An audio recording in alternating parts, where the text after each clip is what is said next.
Arabians. You all knew that they were coming.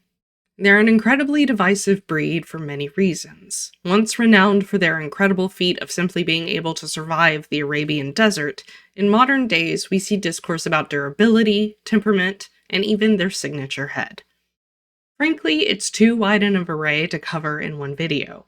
While I do still plan to explore the history of the breed to see where it once was and where it currently is, we're looking today at arguably the most contentious point of the breed, the dish.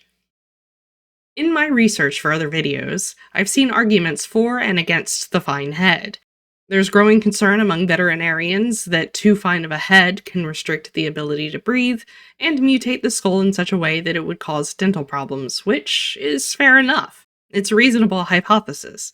I saw the examples people used, and if I'm honest and objective about it, the examples used are inconsistent. Sometimes what people think is an exaggerated dish is just a horse with a prominent jibba. So, what's a jibba? Jibba is an Arabic term. Shocking, I know. And it refers to many things, but in context to the Arabian horse, it's a forehead bulge. It was believed to be a sign of blessing from Allah, and it still remains in modern lines today. What I also found in my research was that many people would use photographs that showed off angles that would make a horse's head look more fine, like these.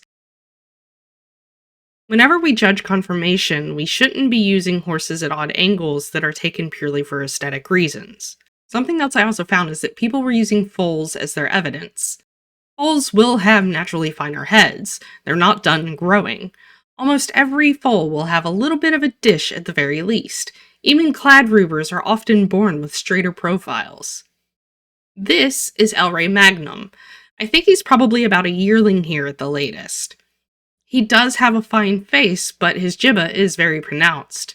The jibba in this case makes the dish look far more extreme than it is in reality, because this is the same horse, just as an adult.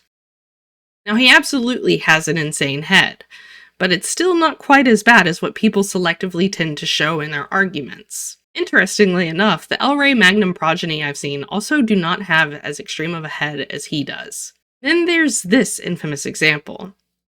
This is a mare who was born in the 1980s. Her name is Namuska, and she's a freak, and not necessarily because of the shape of her face. Namuska was a freak in the sense that she's an outlier, and her dish wasn't even genetic. Her parents didn't have profiles like this, her grandparents didn't have profiles like this, even her own foals and grandfoals didn't carry the trait. There's some theory out there that she may have had a leg over her nose in utero, but regardless, this wasn't hereditarily genetic. Then there's this horse. Her name is Fanatica. This is one example where I will agree that the dish is excessive.